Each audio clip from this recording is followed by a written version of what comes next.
Esquizofrenóias no ar. E essa semana, meu gato acabou de derrubar uma almofada, mas é isso, porque é programa ao vivo, é assim mesmo. Essa semana eu recebo uma pessoa que eu marco há pelo menos um ano para vir nesse programa. E nas duas últimas tentativas, acho que ele simplesmente, ele não pôde, uma vez ele não pôde, outra vez eu acho que não tava legal, e outra vez ele esteve na ONU, na Conferência pelo Clima com a Greta. Isso, Greta Thunberg. Gente, ó, que você anda com pessoal, né, gente? Que galera. Olha, pessoas famosas. Meu programa deveria chamar Tentando Gravar com Pessoas Ocupadas. Marcelo Rocha. Olha só, ele me mandou uma bio dele. Olha só. 22 anos. Isso significa que você nasceu em... Não sei fazer conta. 1997. É um cara que não viu a Copa de 94, não viu a Atlanta 96. Não viu, você que é do clima, não viu Eco 92. Eu sou dessa época, significa que eu sou velha, né? Sim. Eco 92, eu lembro que o passava muito na TV Cultura e tinha um logo verde, assim, e era uma coisa que impactava, eu acho que pra galera que foi criança, que assistia muita TV nessa época, ficava muito impactada com aquela imagem. Eco 92 foi importante, assim, é importante, né? Eu não posso falar muita coisa do clima aqui, porque eu tô com uma sumidade, então eu vou deixar ele falar. Ó, ele é ativista em educação e negritude, graduando em ciências sociais. Tá na facu ainda? Na facu ainda. Hoje você tem aula? Ah, não, tá de férias. Não. Férias. E que semestre você tá? Estou no 4º semestre. Ai, que jovem! E você gosta? Gosto. Ciências sociais é uma coisa agradável. Que você nos que traz quis. mil coisas na cabeça, né? Mas você teve dúvida na escolha do curso? É porque eu sou fotógrafo também. Então eu pensei muito em como aperfeiçoar minha fotografia dentro de outras áreas, né? Então acho que as ciências sociais veio com um pouco da militância, um pouco das atuações múltiplas. Então foi um curso bem escolhido, assim. 4º semestre, ainda tem uma vida ainda pela tem frente. 4. Eu já fiz 2 episódios sobre terminar a faculdade. Eu não sou um exemplo, mas eu gosto de jovens. A juventude é muito bonita. E você é cofundador do movimento Nós, conselheiro municipal da juventude de Mauá. Você foi conselheiro municipal da juventude de Mauá entre 2014 e 2017. Exato. O que faz um conselheiro? Se o prefeito chegava assim e falava assim, aí, o que a juventude precisa? Conta um pouquinho pra gente. Conta um conselho aí da questão da juventude jovem. Não, o Conselho Municipal de Juventude é uma articulação da sociedade civil com o Poder Executivo para a gente criar propostas e, na verdade, o de Mauá era deliberativo também. Então, para a gente deliberar junto com o governo sobre atuações. Então, tipo... Pô, a gente precisa pensar a educação na cidade. Novamente, não sei fazer conta. Coisas. Em 2014, você tinha quantos anos? Em 2014, eu tinha 16 anos. Tipo a Greta.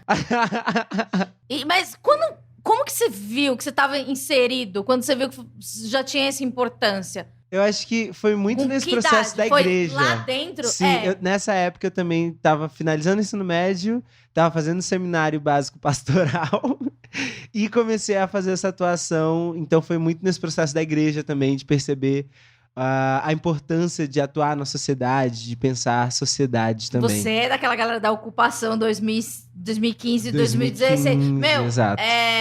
Eu vivi intensamente assistindo a TV aquilo e falava, meu Deus. Gente, vocês eram muito intensas. Como muito é que tá loucos. aquele povo todo? Cara, aquele povo todo tá fazendo milhares de coisas. A gente sempre diz, né? Tem um grande amigo que participa das ocupações, se chama João Pedro Constantino, que ele trouxe um texto esses dias que eu fiquei muito refletindo, né? Ele falou, continuamos nas lutas agora, muitos tendo o primeiro filho. Agora já tem filho? Já tem filho. Gente. Muitos tendo filho, muitos casando, muitos terminando a faculdade, muitos começando a faculdade, muitos mudaram de país, de estado. Então, tipo, são novas vidas, novas lutas, Mas há né? um grupo no WhatsApp dessa galera? Tem grupos no WhatsApp, tem conversa, ainda tem barzinhos, estamos aí nas conexões ainda. E você atua na Seminário Teológico. Você foi líder de jovens. Exato. E foi essa transição. Você foi... Primeiro, eu acho, pelo que a gente já conversou antes, você nasceu já inserido no contexto religião. e igrejas, e depois você foi para esse campo mais militante. Com quantos anos você se viu um pequeno menino que frequentava a igreja? Desde sempre? Bom, eu comecei a minha vida na igreja católica, na verdade. Então, tipo assim, cresci indo pra missa, não sei o quê, nananã, mas todo aquele indo negócio. Pra missa mesmo, todo domingo, mesmo, sabe virei lá. coroinha. Ai, sim, já pegou a hóstia. Pegou a hóstia, primeira comunhão, catequese. Como é que chama? A comunhão em 2 espécies.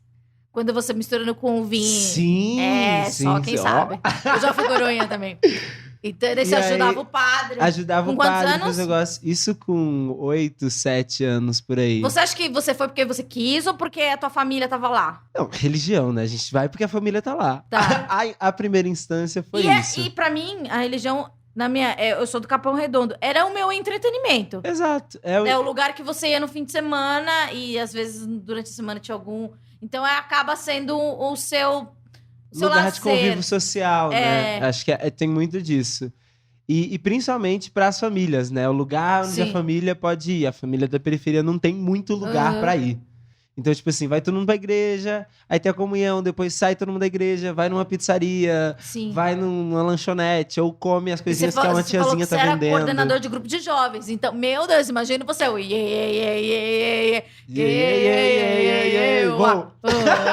Exato. E daí tinha todo aquele rolê. Eu acho... Cara, eu já não tenho nenhum relacionamento com nenhuma religião, mas eu acho que o papel social da igreja, ele é muito presente, principalmente na periferia, etc. Até porque eu também não nasci num bairro rico, eu não sei como que é para as pessoas que nasceram em bairros nobres, como elas se relacionam com a missa, etc. Tem uma história da tua irmã. Sim. Eu queria que você explicasse, pra não falar bobagem. Então, quando eu saio da igreja católica, né, quando eu tinha 11 anos, e me converto ao protestantismo. Mas você se converteu ou você foi levado a...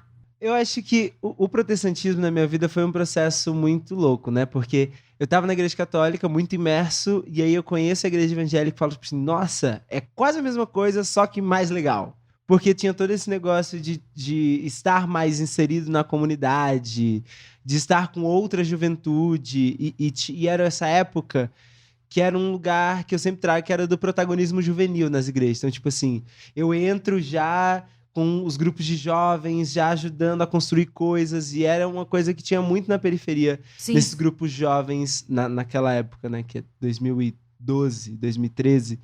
Que era muitos grupos jovens abrindo igreja evangélica e a galera conseguindo estar muito bem articulada na comunidade e conhecer muita gente. Sim. E eu falei, nossa, eu quero estar no meio dessa galera. E muita gente se convertendo. Foi uma época de conversão em massa, né, no Brasil. Sim. Foi um dos estouros do protestantismo no Brasil. E eu fui dessa leva que participou desse momento histórico. Que é uma coisa que... eu lembro que na minha comunidade a igreja era... Na verdade, isso foi um pouco antes.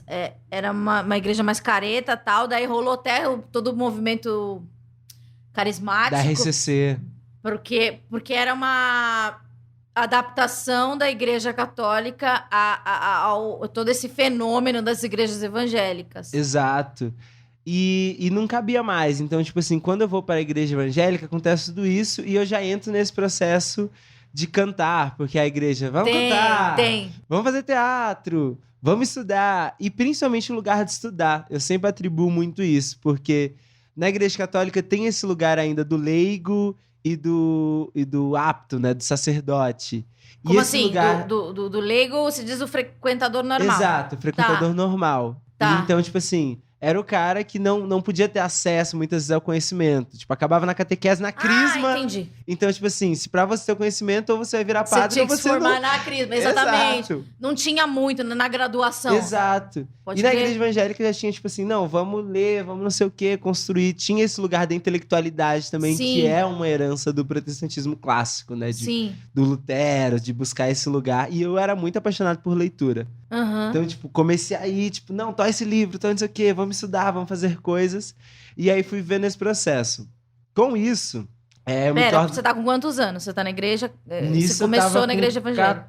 14, 15. Tá, um adolescente. Um adolescente. A tua irmã, ela já é protestante. Já tinha 18. Não era. Não e era. aí eu levo todo mundo pra igreja. Sério que você Porque nisso, convenceu os católicos converto tudo? a família inteira, que era católica, e levo pra igreja evangélica chuva de todo bênçãos. mundo. Chuva de bênçãos, glória a Deus, aleluia. Charamanaias. Quem fala isso? E aí leva todo mundo pra igreja evangélica. E aí nesse processo, minha irmã tem a primeira filha, que é a Manu, meu amor, dona do meu coração.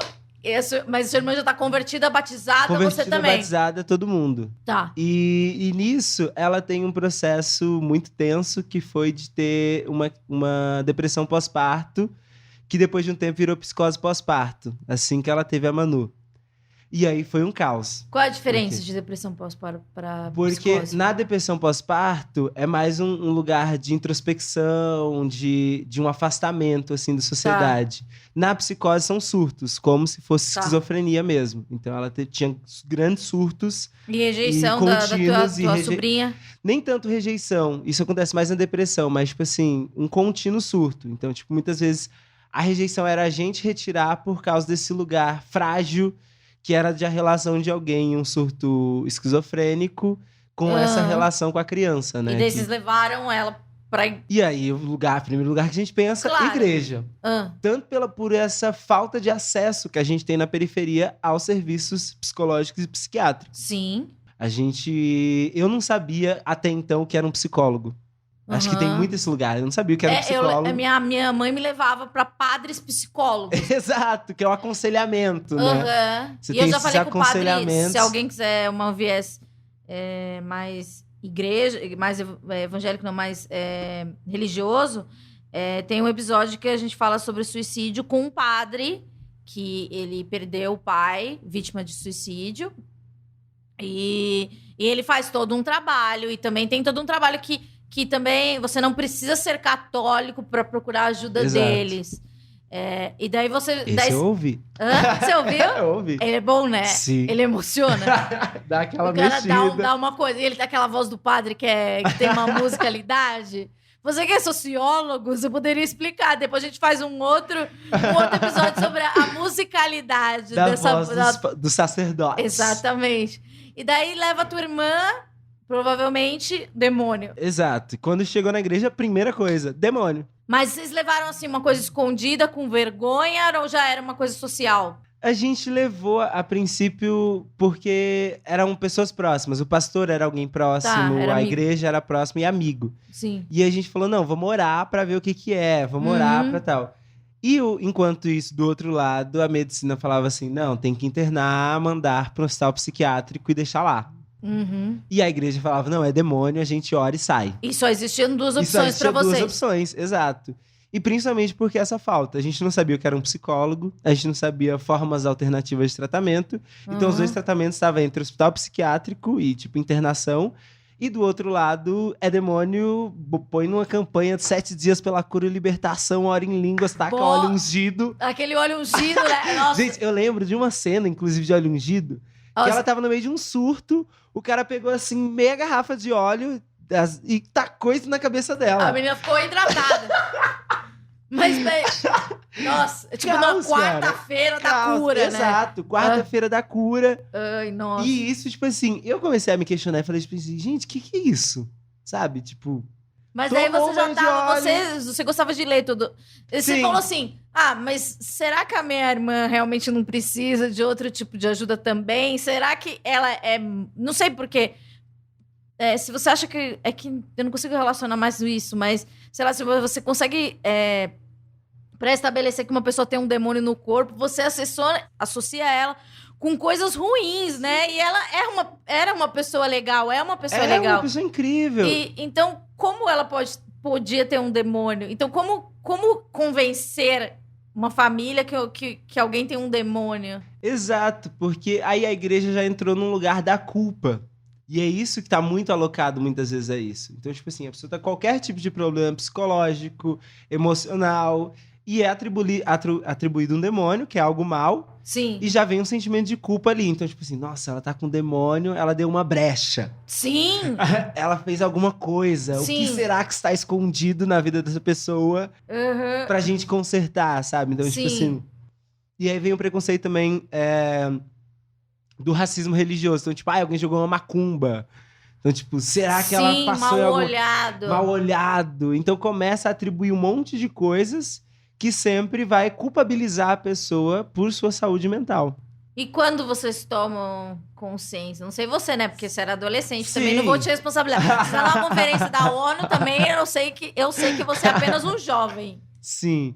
Mas aí a gente começa a perceber a questão do cuidado e do afeto familiar como um dos processos de terapia Cura alternativa. E libertação. Também.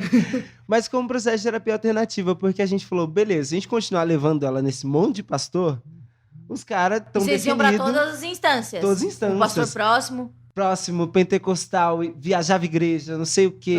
Vem em São Paulo, fazer uma tour. Foi Ribeirão, faz tour. Uhum. Só que, tipo assim, aquilo não ia resolver. Tinha toda uma questão da crença, mas para além da crença, tinha um problema ali de saúde mental que precisava ser tratado. E alguém chegou e falou, foi uma consciência aberta? Foi uma consciência muito do viver. Tá. E até, tipo assim, por puro privilégio de poder estar perto, de poder ter ainda discernimento de observar e de conduzir o processo. Uhum. Porque tem muita gente que vai viver eternamente com essas questões porque não vai conseguir estar perto, sabe? De acessar leituras, de acessar coisas. A gente começou a pesquisar muito, eu lembro, na época, outras formas. Então, tipo, quando uma pessoa tem tal sintoma. Eram uns Google da vida, só que atribuía leituras ou, tipo assim, outras formas que foi nos migrando e falando, tipo assim, não, vamos tentar tratamentos alternativos. A gente via uns filmes e falava, nossa, isso aqui a gente pode tentar fazer, cuidar em casa e fazer algumas coisas. E aí a gente começou a fazer isso. Nisso, a gente falou, vamos largar um pouco desse lugar e vamos tentar em outro hospital, que não seja os psiquiatras, não sei o quê. Levamos ela num hospital em São Caetano do Sul. Hospital normal. Um hospital normal. Uhum. E na hora que a médica olhou, ela falou assim, gente, chega! Tipo assim, não é isso, não é loucura, não sei o quê. Ela precisa de atendimento, de um cuidado psicológico. E a gente falou, que? Ela é louca? Que? Como assim? Como assim? E ela falou, não, psicólogo, não sei o quê, uma atenção. E aí a gente começou a buscar outras formas de alternativa, terapia. E quando a gente foi ver, tipo assim, meses depois, era um outro processo. Meses depois a gente já conseguia, ela foi perdendo os surtos. Ela começou a, tipo assim, migrar o processo naturalmente, mas nesse processo de trabalhar a terapia. E houve uma raiva de vocês, da igreja, ou dela, assim, uma coisa de negação, de falar assim, poxa, a gente perdeu um tempo, não sei, talvez... Não, eu acho que nem tanto uma raiva, mas eu acho que foi mais uma conscientização própria, de se olhar e falar, tipo assim, putz, a gente tem que pesar as coisas. Tanto que ela até hoje tá dentro de uma igreja evangélica, lá na quebrada que a gente tá. Eu tô numa igreja, mas uma igreja um pouco mais progressista, ela tá numa igreja um pouco na mesma linha, mas, tipo assim, estabelecido que a gente tem que pesar as coisas, sabe? A gente tem que olhar a religião, mas a gente também tem que perceber outras coisas e nos perceber dentro desse espaço. Porque eu acho que a religião, às vezes, imputa muita coisa que a gente fica meio perdido. E aí nos imputa culpa, nos imputa medos, nos imputa várias questões que nos fazem mal, às vezes. Né? No episódio com o Padre Lício, eu pergunto em algum momento aquele negócio de que se a gente se mata, a gente vai pro céu, pro inferno e etc. E daí ele me explica de uma maneira... didática, fala assim, olha, houve uma reforma em praticamente todas as religiões e elas tratam o suicídio de uma maneira um pouco mais, não tão mística assim. Você acha que, como que a igreja, como que o movimento, não sei, religioso, as religiões cristãs principalmente, veem a saúde mental ou até mesmo o suicídio hoje em dia, pela sua vivência? Bom, eu acho que hoje em dia a gente tem um pouquinho mais de abertura para dialogar, mas ainda é nesse lugar da culpa. Seja a culpa com a família, de trazer questões, porque é tipo isso, o demônio leva à morte, principalmente nas igrejas neopentecostais e pentecostais. Sim. O demônio conduziu ao suicídio. O demônio fez isso pra você ir pro inferno. Então, tipo, era o plano do Satanás de te levar pro inferno, sabe?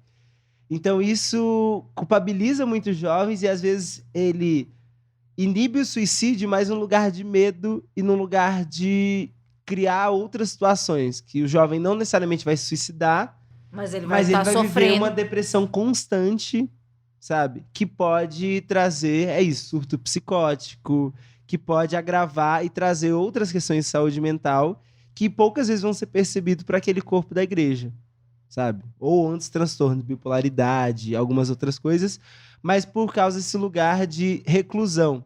Então ele fala, se eu falar pro pastor que eu tô com vontade de me suicidar, eu tô entrando no plano do demônio, eu tô entrando nesse lugar. E aí ele guarda para si e vive esse processo.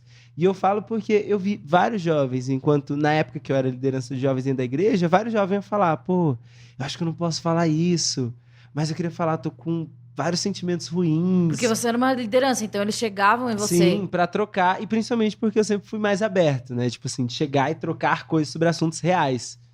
Então, eles se sentiam mais abertos para conversar. Só que, tipo assim, muitos até de outros pastores, de outras lideranças vinham procurar por causa desse lugar de abertura, que não tem muitas vezes. Que fica nesse lugar muito de segurar o trauma e manter o trauma dentro de si. Mas você sente que hoje eles querem ouvir mais pessoas como você que tem mais abertura? Eles querem, pelo menos...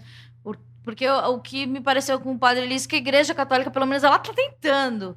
Mas não sei se é efetivo. Eu acho que tem um diálogo maior, mas ainda é um diálogo muito brando. Mas até aquelas igrejas muito pequenas, neopentecostais, mais radicais, assim, você acha? É porque elas... Chega nessas pessoas? Não. Eu acho que não tem esse campo que hoje a galera chama de progressismo evangélico, que pra mim é estranho ainda, porque pra mim tá ali tudo na mesma coisa. É uma concepção religiosa. Sim. Então, tipo assim, eu não me considero um evangélico progressista. Eu sou evangélico e é isso, sabe? E eu acho que as pautas do evangelho estão atreladas a isso, só que o conservadorismo usurpa do papel do evangelho para as suas próprias pautas políticas.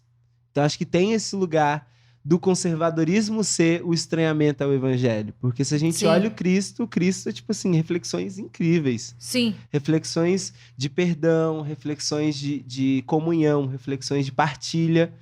Mas quando a gente vê, tipo assim... Em algum momento essa mensagem ela foi deturpada. Ela é completamente deturpada e vira um Cristo que tá com um chicote na mão. Tipo aquela figurinha do WhatsApp, Cristo com chicote na mão, pronto pra punir alguém. E eu não acredito nesse evangelho. Então, sabe? Mas lembra quando você tava lá na Igreja Católica, você tinha essa imagem do Deus mau? Sim. Do Deus punitivo? E eu tinha, e eu acho que na igreja evangélica também eu tive isso boa parte da minha trajetória, mas sabe? Como você é progressista agora. Mas agora eu sou muito progressista. Pra frentex. Mas eu acho que chega um momento, uma percepção meio teológica, acho que mais do que uma percepção que é sobre mim, mas sobre muitas pessoas que escreveram e elaboraram sobre isso, que o Cristo não estava ali para punir. Então, mas isso não está em todas as igrejas. Muitas igrejas ainda acreditam no Cristo que vai punir e às vezes acreditam nos problemas de saúde mental como isso, como uma punição. Tipo, tá vendo? Você falou, você falou, né? A família deu a brecha, Exato, né? Tipo, se não fui eu, foi minha mãe ou algum antepassado meu que vacilou. Sim, é tipo aquelas orações de renúncia, tipo, por mim, pelos meus antepassados. E é isso. E é muito isso. E a pessoa tá, tipo assim, sofrendo. E aí eu até coloquei isso nas reflexões pra gente pensar quando receber esse convite, que às vezes é isso. É uma pessoa que passou por um abuso sexual dentro da igreja. Violência doméstica. Passou por várias situações. E ela não pode contar pro pastor, porque se ela contar... Porque o pastor, ele é uma instância quase Deus, né? É uma instância quase Deus e muitas vezes é o psicólogo. Então, tipo assim, ela chega e fala... mas meu marido me fez isso, nananana.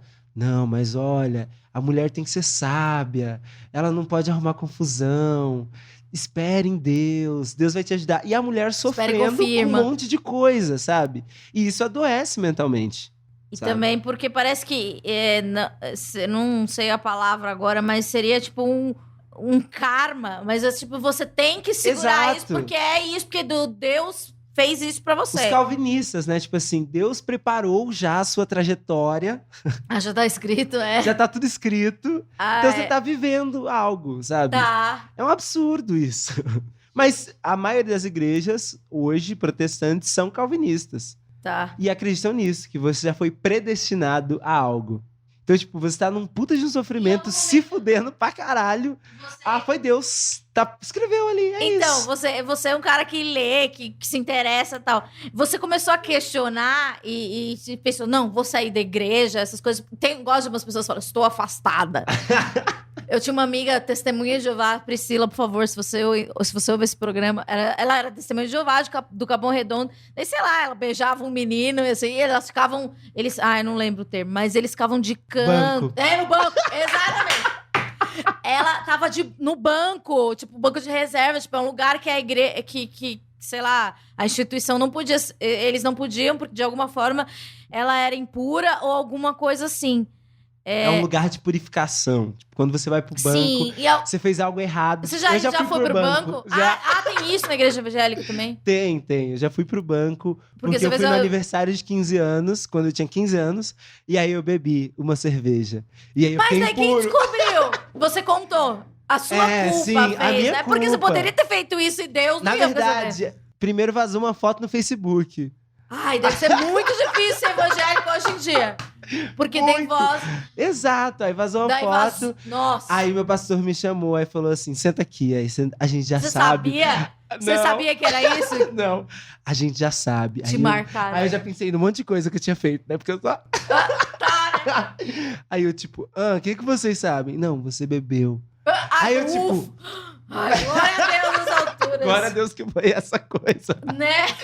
Aí eu falei, putz, aí ele, não, 2 semanas de banco. E aí você fica de banco, aí você fica, tipo, enclausurado, em purificação. Nesse momento que você fica no banco, chorando, você reflete? Você reflete, aí você fala, é que nem nunca mais vou beber. um castigo da Super Nani. Exato, é a Super Nani Gospel, tipo...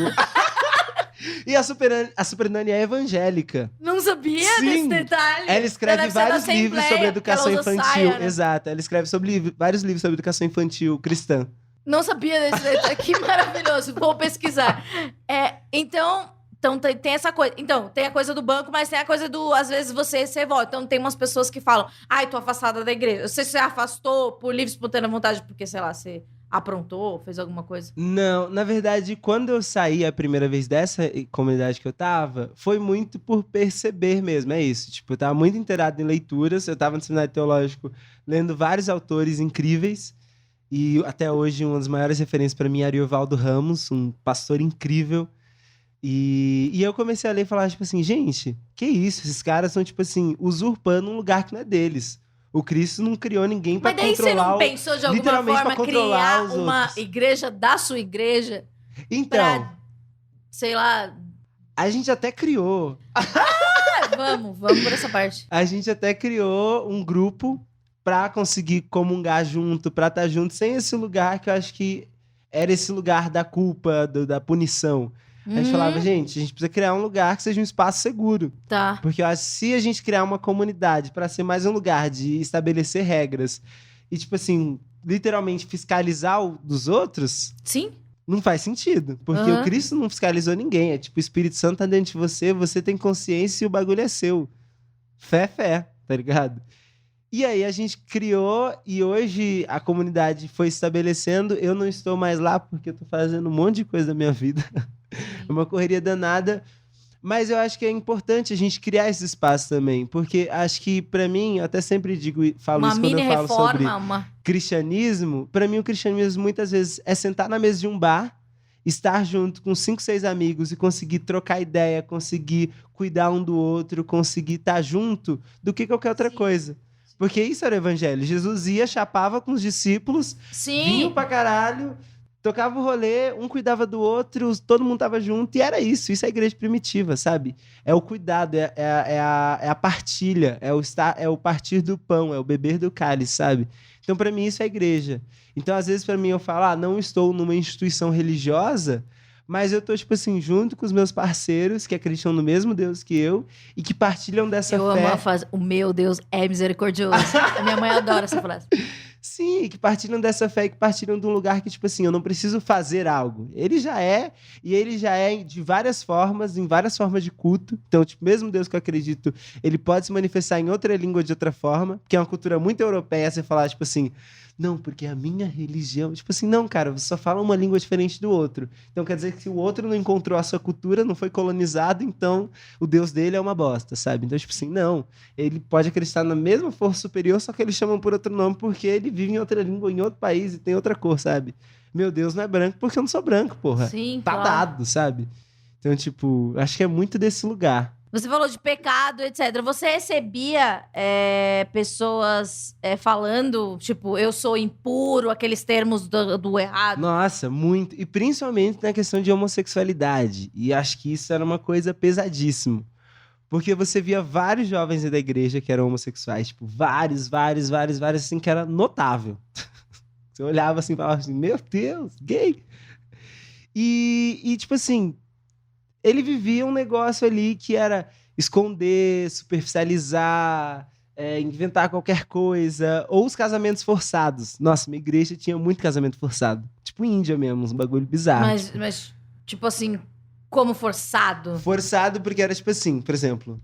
Eu tinha cheguei um pastor... na idade... você chegou numa idade, você completou assim, 18 anos. Tá. Aí você tem um pastor que vai começar a olhar meninas pra você... E o pastor da menina vai começar a olhar meninos pra você. Aí os dois pastores conversam e falam assim, olha... Eles pagam dote também? Ah, mentira isso. Sério. Sério. Falava, olha, eu tenho um discípulo que pode dar muito certo com a sua discípula. Vamos juntar eles. Mas o pastor sabia que essa discípula, no caso, era uma lésbica? Ou ele sentia, ou não? Na verdade, o que eu percebia, muitas vezes ele percebia que o moleque era homossexual. Sim. E aí ele já buscava arranjar um casamento logo pra, tipo assim, nossa, porque agora ele tem 18 anos. Se ele casar agora, ele não vai ser gay. Né? Vai cortar aquilo, ele não vai ser gay. E pelo contrário, eu vi muitas vezes 5 anos de casamento na igreja, saía e virava, tipo assim, virava daí beleza. não. Meu pastor pega o seu pastor e eles se reúnem e falam o quê? Exato. E aí decidem e falam, vamos orar junto. Orar junto? Orar junto. Tá. Aí, tipo assim... O pastor da pessoa ora com o pastor da outra pessoa e aí forma um casamento, assim. Tipo assim, aí noiva, tipo assim, não beija, não transa, não faz nada. Noiva, aí casa, aí começa a viver uma vida sexual, afetiva e de convívio. E aí é isso, sabe? Tipo, casamento arranjado, literalmente. E isso é bizarro, porque a gente pensa que... E você não percebeu colegas seus com medo... Porque se eu me colocando nesse lugar, se eu sou a pessoa, eu não quero me casar com ninguém, ou eu não gosto desse tipo de pessoa aí, eu não quero casar. Não, mas porque daí eu falo assim, vai chegar... Porque eu lembro que minha mãe... Lembrando uma coisa, minha mãe sempre falava que com 16 anos eu teria que lavar minha roupa sozinha. Então, eu morria de medo de chegar nessa idade pra ter essa responsabilidade. Então, imagina se chegar essa idade de casar, você é gay ou você não quer se casar. Você não percebia colegas com medo dessa coisa nebulosa? Eles sempre colocavam como o projeto divino. Imagine que era tudo um bando de jovem. Tipo assim, a galera queria transar, a galera queria ir pro rolê, a galera queria fazer qualquer coisa. E se a única possibilidade de você fazer isso era casado, bora casar. Casar. Casar entendi. era o reflexo de porque ser livre. Fazer sexo sair da também casa é do pecado. pai. Fazer sexo no casamento também é pecado. Então, tipo assim... Então, se você tem a oportunidade de fazer sexo com alguém...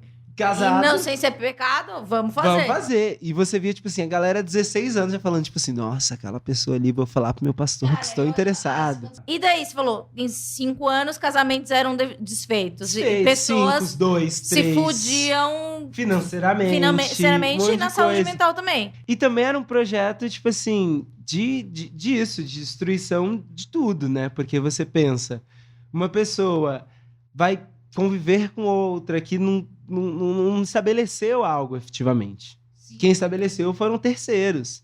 Então, tipo assim, imagine as frustrações, imagine as questões outras. Mas é bom, sabe? Que no evangélico você ainda pode separar, no católico você tem que ficar pra sempre.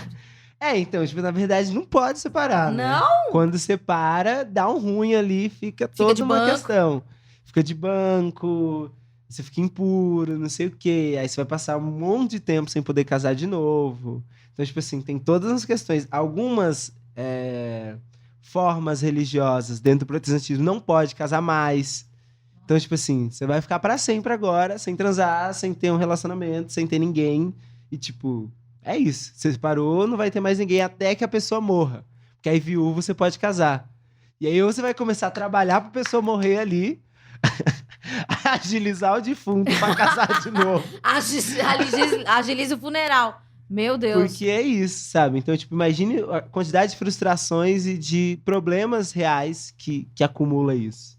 É, né? E aquilo também até o episódio recente do Edir Macedo, né? Tipo, minha filha não deveria fazer faculdade pra não ser maior que o marido dela. Que ele falou Sim. isso. Tipo assim, imagina que essa galera casando aos 18 é uma galera que não consegue ter acesso ao ensino superior, que não consegue, muitas vezes, concretizar coisas da adolescência. Porque, se você sinceramente, quer, se você ainda mais é uma menina, né? E se você quer, não, quero fazer faculdade, eu não quero casar. E daí você é considerada uma coisa errada também. Exato, porque aí tem esse lugar do machismo estrutural que, tipo, tá alocado. E das pessoas negras, que a maioria não conseguem casar. Porque é feio demais, imagine formar um casal disso. Então, tipo, de forma muito pesada. Então, tipo assim, você via todos os casais brancos se formando, e que são os casais bonitos. E aí, no máximo, você via, tipo assim, os casais interraciais pra mesclar e pra deixar a igreja ali. Mas, pessoalmente, eu não conheço um casal, tipo assim, 5 mil membros da igreja, eu não vi um casal, assim, afrocentrado. Ou um casal, sabe? Sempre tinha esse lugar de escolher a forma que ia acontecer aquilo. Porque já que você é predestinado, exato, né? Você tem que ser predestinado ao melhor de Deus. E o melhor de Deus nunca era a garota da periferia. Tinha questões financeiras, tinha tantas questões envolvidas nesse processo que era horrível. Violência doméstica é uma coisa que eu acho que deve chegar muito para os líderes religiosos, você que participou de aconselhamentos, etc. Como você era orientado e como você acha que deveria ter sido a orientação para você orientar num caso desse? Eu nunca orientei um caso desse, principalmente por trabalhar com jovens, e jovens não podiam viver esse tipo de coisa. Tá, mas e se eu sei que a minha mãe apanha do meu pai e meu pai é membro fervoroso da igreja? Exato. O máximo que acontecia eram os abafas, sabe? Os abafas. Os abafas era tipo assim, pô, tal membro tem o pai que é, como você trouxe agora, tem o pai que agride a mulher e a mulher tá acontecendo. Não, gente, vamos abafar. E a gente vai conversando, tentando orar pra melhorar, né? Um dia ele vai melhorar. A gente precisa clamar a Deus. E sempre virava esse lugar de, tipo assim, bota a culpa no divino e vai tocando. Você que ainda é horrível dessa palavra, mas você que é evangélico, qual é a função do orar? Porque tem essa coisa do orar, do abafa, que você falou assim, vamos orar, porque vai que muda o pensamento. Mas qual a função real do orar na sua vida? Cara, a função do orar, ela é muito controversa por si só. Porque eu acredito que a oração é uma conversa com o divino, com o sagrado, sabe? Tem a ver com pedido? Porque como eu fui criada no catolicismo, o orar tem a ver mais com pedido do que agradecimento. O orar, ele tem esse lugar do pedido, do agradecimento, da conversa também. Às vezes é esse diálogo com o sagrado. Então é um diálogo aberto com o sagrado. E você acha que os evangélicos conseguem... até na oração ser honesto, porque você falou, tem uma coisa que você abafa, então às vezes na terapia a gente mente. Sim. Então eu imagino que pra Deus a gente também minta. Exato, e eu acho que tem esse lugar da mentira por um lugar que se coloca Deus. Eu acho que principalmente no pentecostalismo você coloca Deus como algo muito distante.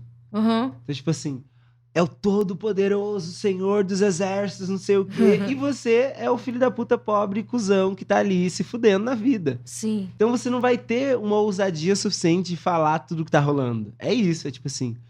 Pô, eu sei que é isso, que às vezes eu tô predestinado. Eu sei que eu tô predestinada a apanhar do meu marido. Mas, se puder, maneira, sabe? Tipo, nesse lugar de medo também. Deus é. Porque Deus é um homem. Então imagine esse lugar também. Deus é um homem, e se Deus é um homem, eu tô sendo violentada por um homem, tem essa relação também do masculino, de como será esse Deus, sabe? Porque Deus é um mistério. Tá. Então esse é um lugar muito complexo também. Então, por exemplo, que nem... Pra mim, Deus era branco. Se Deus é branco e eu passava por algumas situações racistas que me deixavam muito pra baixo, isso não é uma coisa que eu vou conversar com Deus. Porque ele não vai entender. Então, essa personificação de Deus em certa cultura ou em certa forma também é algo. Então, tipo, esse lugar da oração é um lugar que ele abafa mesmo. Porque, tipo assim, vamos orar. Só que, tipo assim, não, às vezes você não vai orar. Porque você não sabe como Deus vai reagir. Se Deus fica mais bravo ainda, que você não tá aceitando o castigo dele porque você fez outra coisa, sabe? Então, tipo, eu estou vivendo a consequência de um Deus e às vezes eu posso pedir pra ele algo e sofrer uma consequência maior se eu estou predestinado a isso. Então, vira um lugar de estar acuado. Sim. Então, muitas vezes você vê esse lugar do acuado, que é, por exemplo, nas favelas. Eu trago um exemplo mais até palpável. Eu vi um vídeo que me emocionou muito de um fotógrafo agora, do Felipe Cordão, que é um fotógrafo carioca, que foi o enterro da menina Ágata. No enterro, uma multidão levando ela pra ser enterrada, cantando uma música gospel. Sim. E uma das entrevistas que eu vi lá no jornal, a mulher falava, pô, mas que foi feita à vontade de Deus. Talvez foi a hora dela subir, talvez foi a hora dela dela ser levada. Então Deus é um propósito divino. E não é, cara, é o genocídio do Estado. Só que, tipo assim, Mas como isso é grave e como a gente consegue fazer uma coisa... me parece algo muito longo prazo, mas assim, o que a gente consegue fazer a curto prazo para não existir uma declaração como essa? Eu acho que, na verdade, é muitas vezes entender essas declarações. Acho que falta a gente ouvir esse lugar e perceber o quanto a gente faz falta naquele espaço, o quanto a nossa luta pelo acesso à saúde mental e psicológica ainda é muito rasa.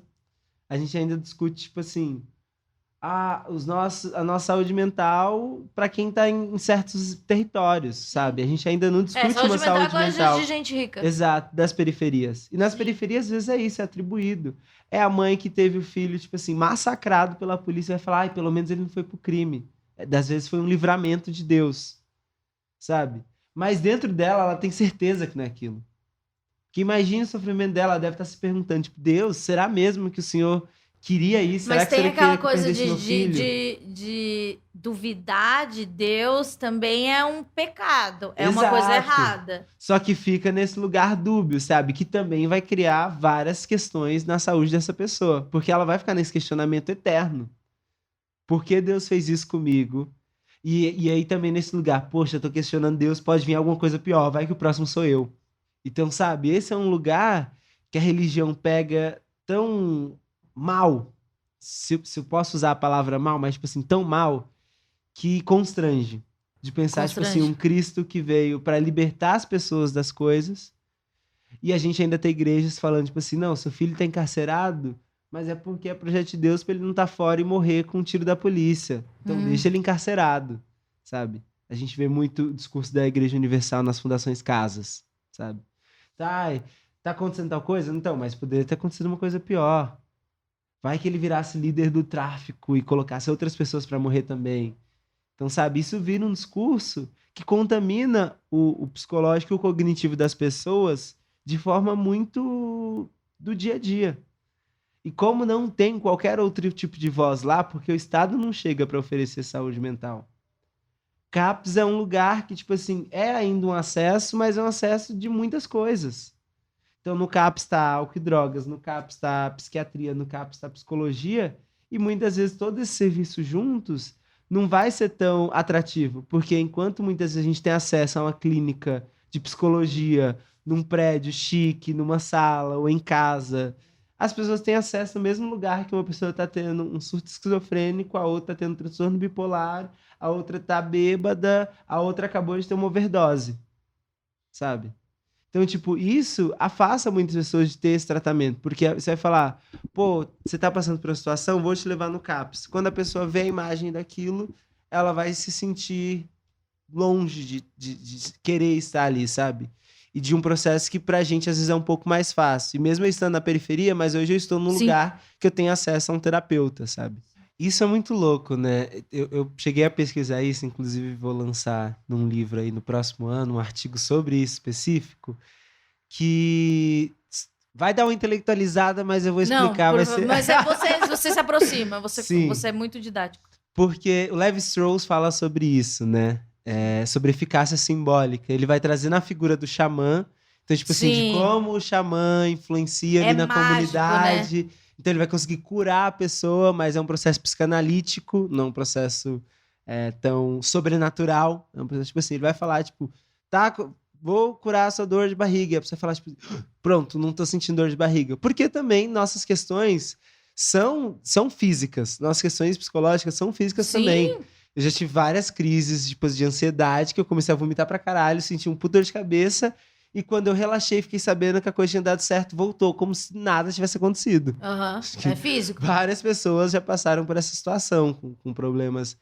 E a gente quer uma coisa xamânica. Nós mesmos, a gente nós precisa mesmos. ser uma pessoa falar, não, ela não teve acesso. Não é isso. Não é isso. A e gente a gente quer também, uma no mágica. psicanalista, a gente às vezes vive processos assim. E tem gente que até hoje não consegue ir à terapia. Eu vejo pessoas inteligentíssimas, falam, não vou na terapia porque não é um negócio efetivo. A gente quer isso mesmo, uma solução xamânica. A solução xamânica. E as igrejas, elas vivem um processo um pouco parecido, que é esse processo de construção de uma liderança. Essa liderança, ela é construída através do afeto. É uma figura de afetividade. Uma coisa imagine paterna. Uma coisa paterna, mas uma coisa também de relacionamento. Porque imagine alguém que vive na periferia, falando principalmente, hoje o público da periferia são mulheres negras, mães solos. Então, ela foi abandonada pelo marido ou viveu a vida inteira em situação de violência doméstica.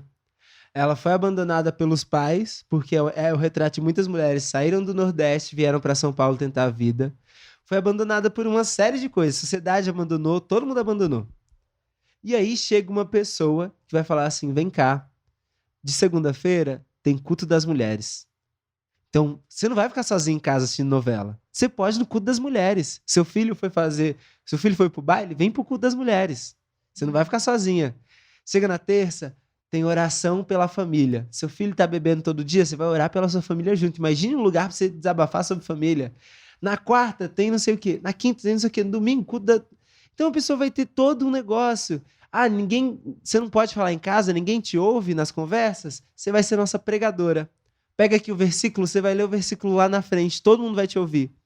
Então tem um lugar de você criar uma relação. E como a gente até trouxe no começo, a igreja é esse primeiro lugar de inserção social na periferia. Na periferia a gente não tem a escola que vai pensar os melhores. Na escola você só está ali por obrigação. Mas na igreja vai pensar os melhores. Vamos pegar esse jovem, enfia no curso pastoral, como aconteceu comigo. Bota não sei o quê, vai fazer inglês para ser missionário nos Estados Unidos. Eu aprendi inglês para ser missionário, sabe? Eu sei falar inglês porque aprendi para isso. Então tem todo esse processo. Porque a igreja financiou. A igreja financiou. Então tem todo esse processo de formação. Olha a Beyoncé.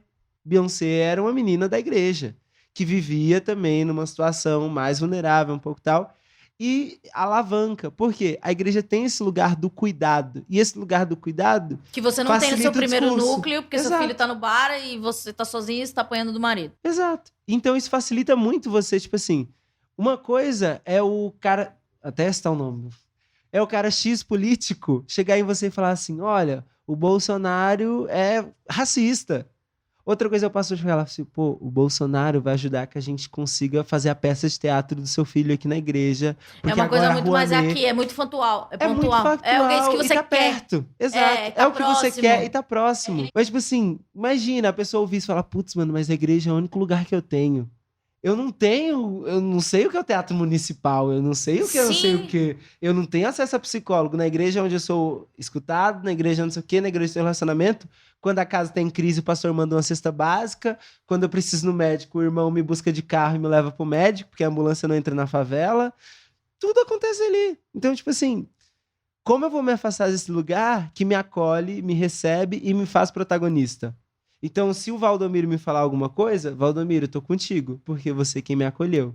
Então, é um lugar muito mais sobre afeto, da mesma forma que ele é contraditório, porque ele vai te obrigar a fazer coisas, ele é um lugar que constrói relações e vai te trazer privilégios na sociedade que você nunca teria se você não estivesse na igreja. Ou até do genocídio. Eu tive poucos enquadros na minha infância, diferente dos meus amigos, porque era o Marcelinho de terno com uma Bíblia debaixo do braço. A polícia nunca ia me parar. Tem também, né, estereótipo do crente. Do crente. A polícia não ia parar o crente. Entendeu? Então tem vários fatores ali que vão atribuir e vão criar essa mentalidade cognitiva que a gente nem faz ideia. Depois que a gente vai dar um estralo e falar, tipo assim, gente, olha o que eu fazia, sabe? Tipo, eu era homofóbico pra caralho. Tipo, muito, extremamente. E hoje eu olho e falo, tipo, gente, olha o que eu fazia, sabe? Mas porque até então era um processo ali de estar, tipo assim, gente, eu preciso... Pra mim, eu tava fazendo uma bondade. Era tipo assim, gente, eu preciso salvar esse cara do homossexualismo. Porque se eu não salvar ele, ele vai morrer e vai pro inferno queimar com Satanás. E faz parte do seu papel ajudar ele. Exato. E você acha que tá fazendo um puta bondade. Mas sabe? assim, você é muito terapeutizado, eu adoro essa palavra. E como é que você lida com esse eu do passado? Que sempre me pareceu, o que você conta é um cara coerente, etc., dentro da sua realidade, etc. Mas você se perdoa, porque assim, como você... muito inserido na igreja, na religião, tem uma coisa da culpa. Você consegue diferenciar ou ainda tem?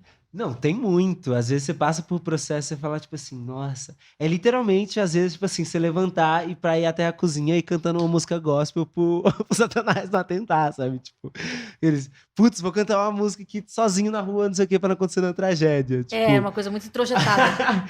Introjetada, porque ainda tem culpa, ainda tem processos, tipo assim, que você se autorresponsabiliza de coisas que estão acontecendo e você fala, tipo assim, nossa, cara, o que será que eu fiz? Castigo? Será que Deus tá fazendo alguma coisa comigo? É uma palavra muito presente, né? Castigo. Muito, muito, muito, muito. Então, tipo, várias vezes ainda isso acontece e porque se torna, são coisas que a gente nem tem controle, são coisas que a gente vai tentando lidar com terapia, com reflexões, com várias coisas, mas que ainda estão ali dentro. Eu vivi, tipo assim, até os meus 18 anos dentro desse espaço ali, 17 para 18 eu começo a mudar a chavinha. Mas já tava na militância? Tava na militância, mas ainda... Tipo, ali. Mas ainda migrando. Confundia. Exato. Na militância secundarista, ainda mais. Porque, tipo assim, imagine. Eu sou de Mauá, sempre vivi em Mauá. Chego aqui, tipo assim, na militância secundarista, todo mundo é gay, todo mundo é lésbica. É isso que eu pensei. Todo mundo trans. E não sei o quê. E daí, como é que você chegou nesse pessoal? Não, aí eu chego assustadíssimo, né? Tipo... Eu chego, tipo assim, gente, que caos, mas eu ficava muito quietinho, eu ficava assim, tipo assim...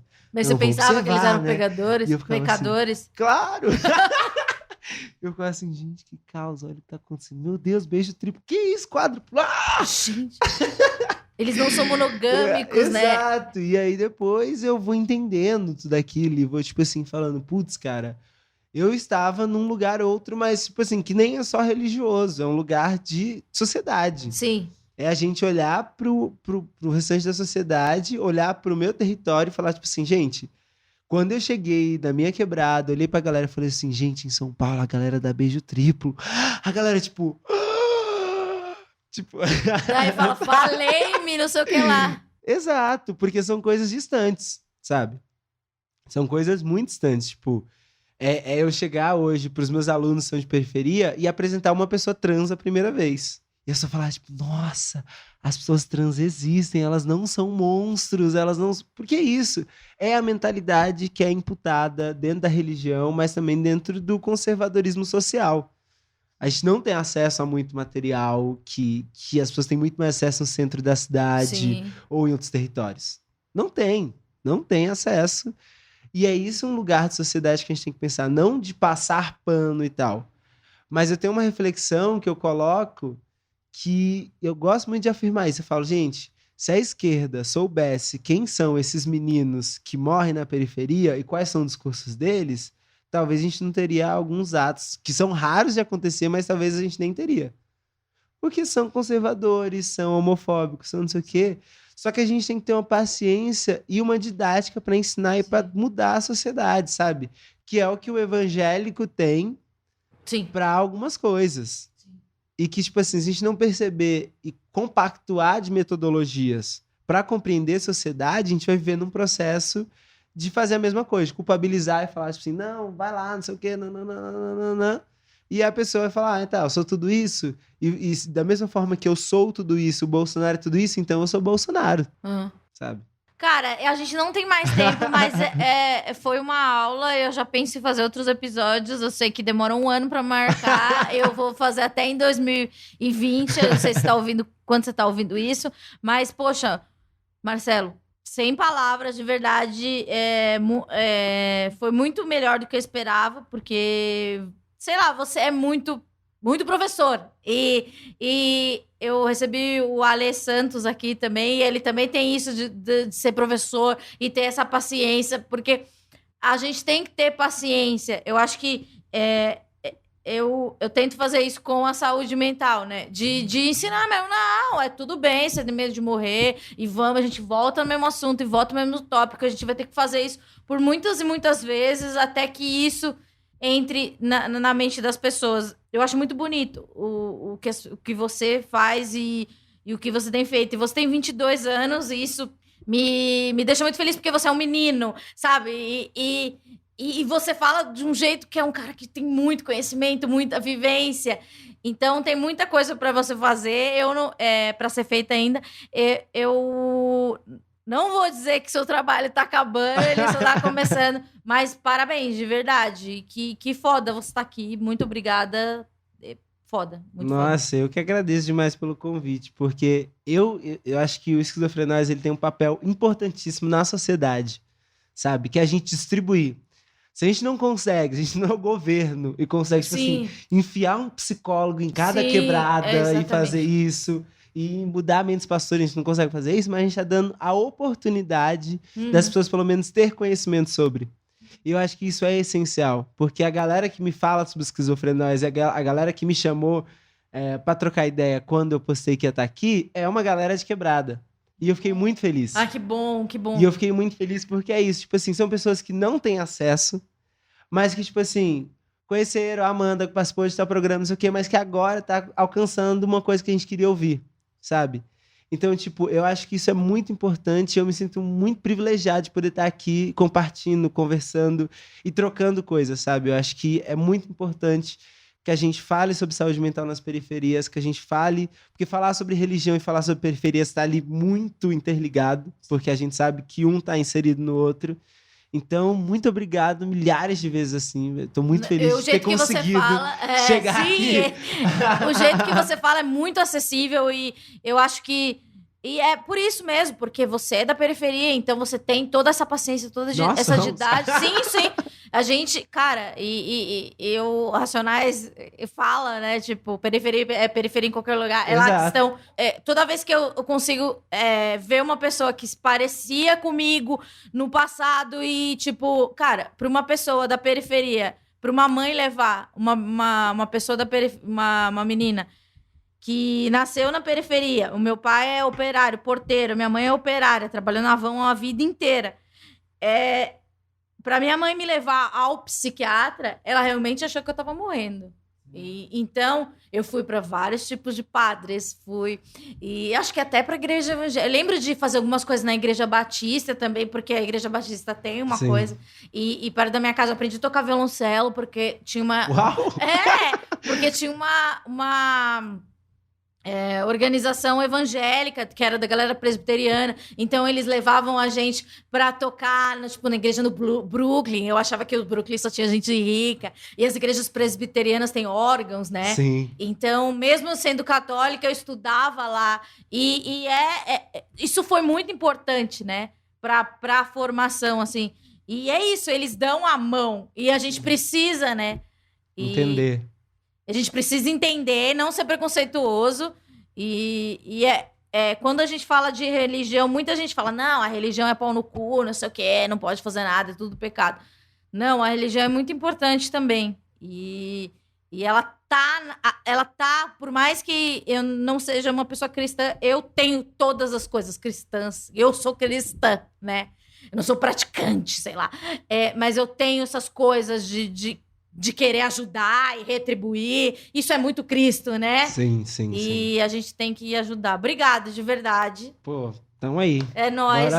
Vamos gravar agora em 2045, que você já vai estar no... Não, daí, meu Deus, eu vou levar todo o set de gravação, porque você vai estar num lugar da ONU, assim, na Suíça. Pô, muito, muito, muito legal. Tamo juntos. É nóis. Então a gente volta aí. É nóis. Paz nos estádios.